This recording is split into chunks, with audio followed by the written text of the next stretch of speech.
semua, kali ini saya akan membahas jurnal berjudul Analisis Kandungan Merkuri dalam Sedimen dan Keong Sawah Pilam Pulacea-Lin yang diterbitkan di Jurnal Sains dan Teknologi Lingkungan volume 16 nomor 1 tahun 2024 oleh Rizka Nabila, Nining Purwati, dan Ervina Titi Jayanti dari Universitas Islam Negeri Mataram, Nusa Tenggara Barat. Penelitian ini penting karena kegiatan penambangan emas tradisional di Sumatera Barat dapat mencemar lingkungan dengan Hg atau merkuri. Sebelumnya, perkenalkan saya Citra Kirana dari Universitas Megabuana Palopo, program studi kesehatan masyarakat di Universitas Megabuana Palopo. Di sekitar Danau Lebo, masyarakat melakukan penambangan emas tradisional menggunakan Hg atau merkuri untuk memisahkan emas dari biji. Limbah merkuri dibuang ke lingkungan mencemari sedimen dan organisme air. Keong sawah, pilam pulacea hidup di dasar danau dan sawah, dapat menyerap logam berat dan sering dikonsumsi masyarakat. Oleh karena itu, keong sawah menjadi bioindikator penting untuk memantau pencemaran merkuri. Penelitian ini bertujuan untuk mengetahui kadar Hg di sedimen dan keong sawah, menilai keamanan konsumsi keong sawah bagi masyarakat, mengidentifikasi peran keong sawah sebagai bioindikator pencemaran merkuri.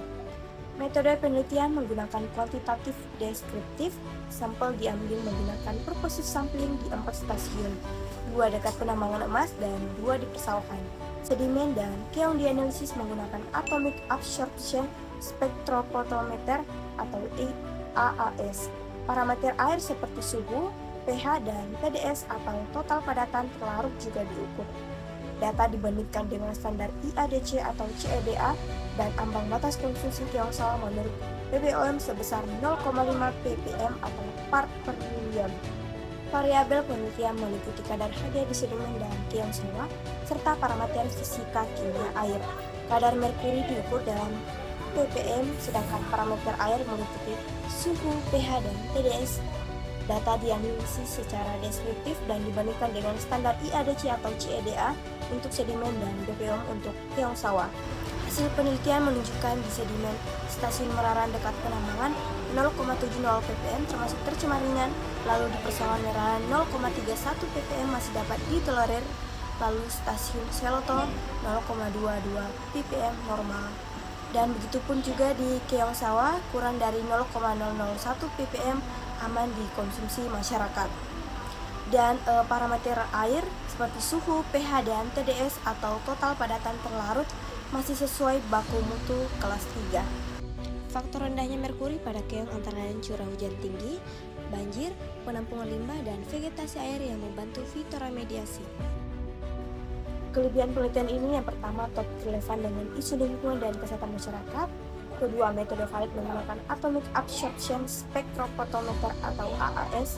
Lalu ketiga, hasil dibandingkan dengan standar baku mutu IADC dan CEDA untuk sedimen dan BPOM untuk keong sawah. Keempat, memberikan insight tentang mekanisme alami penurunan merkuri di ekosistem, termasuk peran vegetasi dan curah hujan dalam fitoremediasi. Kelemahan dari penelitian ini yang pertama ada jumlah stasiun terbatas, hanya 4 stasiun.